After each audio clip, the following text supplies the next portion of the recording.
When in Africa, there are countless ways to get out and about.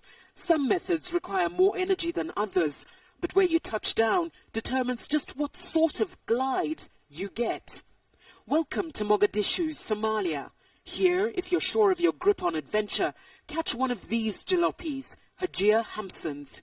In, or rather, on top of these local taxis, you can really put your best foot forward. There's no doubt the cars look more ready for the scrap metal heap rather than an urban road, but don't let the driver hear you saying that. Can't you see? This is a thing of beauty. It's intact. Where else can you see a car like this? Stripping them down to a rattly skeleton means they're theft-proof.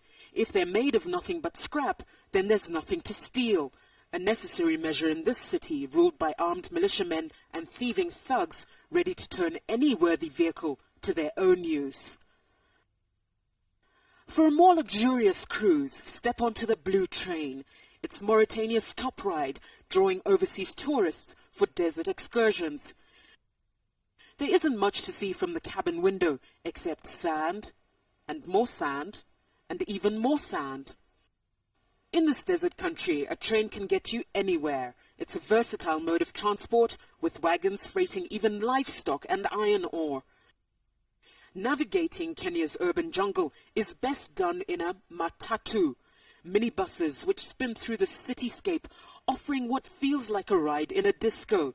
They're colorful and noisy, drawing inspiration from Western rap and hip-hop, but also cheap and fast. That's what makes them popular. But matatus are a road hazard. They've no respect for other road users and bulldoze their way through the maze of traffic, often stumbling over potholes. Meanwhile, motorists in Zimbabwe found themselves stuck in a different sort of jam. Petrol pumps around the country ran dry for most of the year because of a critical shortage of forex to import gas. This infuriated tax-paying citizens who had better things to do than sit in a fuel queue all day long. In Benin, traffic whizzed through the streets of the capital Cotonou as usual, with Zemidjans, or motorbike taxis, as the get-you-there-quick solution to any transport bothers. Over 1 million of these monster bikes sputter through the streets of Cotonou, making the city seem like the scene of a Grand Prix race. Still in West Africa, the port city of Freetown is the gateway to Sierra Leone.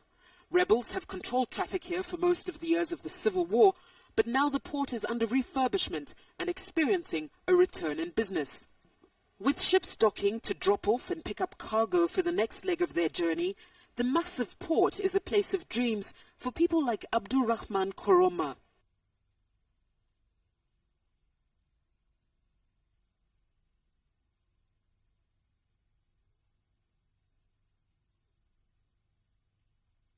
But nothing, absolutely nothing, beats travel by tuk-tuk.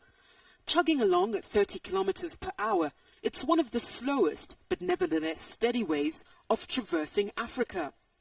The Kenyan-made autocart is a truly ingenious little machine.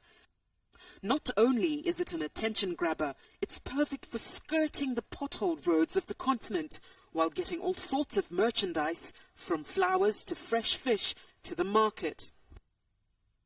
So how do we at Africa Journal recommend you travel around the continent in the future?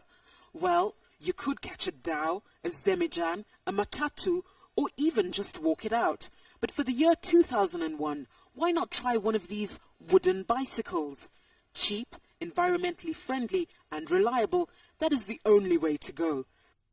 To find out where to get one, though, you'll have to make sure Africa Journal is your weekly stopover next year.